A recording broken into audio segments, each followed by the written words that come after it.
শুধু গরমে নয়, সানস্ক্রিন হলো 12 মাসের ব্যবহারের সামগ্রী। তবে অনেকে বর্ষায় আর সানস্ক্রিন ব্যবহার করে না, তাতেই টান পড়ে যায় ত্বকে। ত্বকে একবার টান পড়লে সহজে তা দূর করা সম্ভব হয় না। তবে টান তুলতে ভরসা হতে পারে নারিকেল তেলে। এমনিতে চুলের যত্নে নারিকেল তেলের চুরি মেলা ভার।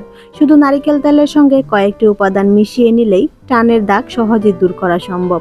এটা অনেকের মনে প্রশ্ন জাগছে, তাই না? নারকেল তেল আবার কিসের টান দূর করবে? আসুন আমরা সেগুলো জেনে নেব।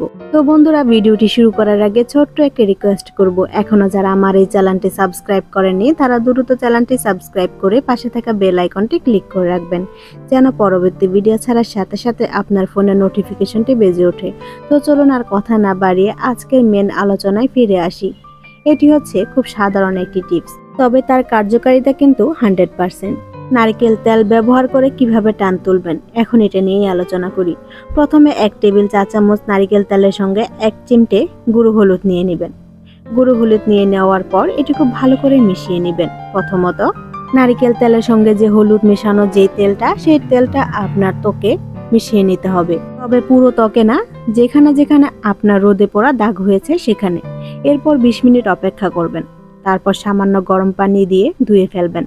ভালো ফল পেতে সপ্তাহে অন্তত 2 থেকে 3 দিন আপনার এটি ব্যবহার করতেই হবে। আরও একটি পদ্ধতি রয়েছে। 2 টেবিল চা চামচ নারকেল তেল এবং 2 টেবিল চা চামচ শসার রস মিশিয়ে নিতেন।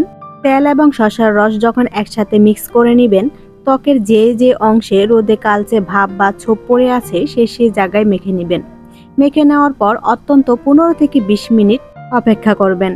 সপ্তাহে 2 থেকে 3 দিন এই মিশ্রণটি মাখলে দাগ ধীরে ধীরে হারিয়ে যাবে। আশা করি ভরসা রাখতে পারেন এই টিপসটির উপর। আরেকটি টিপস আপনাদের সাথে শেয়ার করি, সেটি হচ্ছে 2 টেবিল চা চামচ নারকেল তেলের সঙ্গে অর্ধেক পাতিলেবুর রস ভালো করে মিশিয়ে নেবেন। ভালো করে মিশিয়ে নেওয়ার পর যেন তেল ও রস আলাদা না করা যায়, এমনভাবে মিশাতে হবে। এবার আঙ্গুলের সাহায্যে রোদে পোড়া জায়গায় মেখে নিতে হবে। তারপর আবার আগের টিপসগুলোর মতোই 20 মিনিট অপেক্ষা করতে হবে। অপেক্ষা করার পর সামান্য একটু গরম পানি দিয়ে ধুয়ে ফেলতে হবে।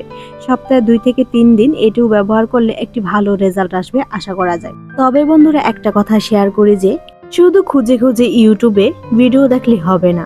যে কোনো একটা ভিডিও আপনাকে বেছে নিতে হবে এবং সেই অনুসারে আপনাকে বাসায় ট্রাই করতে হবে যে কোনো টিপস। আমরা অনেকেই ধৈর্য ধরি না, ভাবি যে কোনো জিনিস ব্যবহার করলে হয়তো 2-1 দিনে কাজ হয়ে যেতে পারে। আসলে আপনার সমস্যা কি 2-1 দিনে হয়েছে? নিশ্চয়ই কিছুদিন সময় লেগেছে। তাহলে সমস্যা কিভাবে 2-1 দিনে শেষ হয়ে যায়? সমস্যা শেষ হতেও তো কিছু সময় দরকার, তাই না? তো বন্ধুরা, আর কথা না বাড়াই, তো চলুন শেষ করি আজকের এই ভিডিও। তো ভিডিওটি কেমন লেগেছে অবশ্যই আপনাদের মতামত কমেন্ট বক্সে কমেন্ট করে জানিয়ে দিবেন। আজকের মতো এটুকুই, দেখা হবে নতুন কোনো টিপস নিয়ে। আল্লাহ হাফেজ সবাইকে।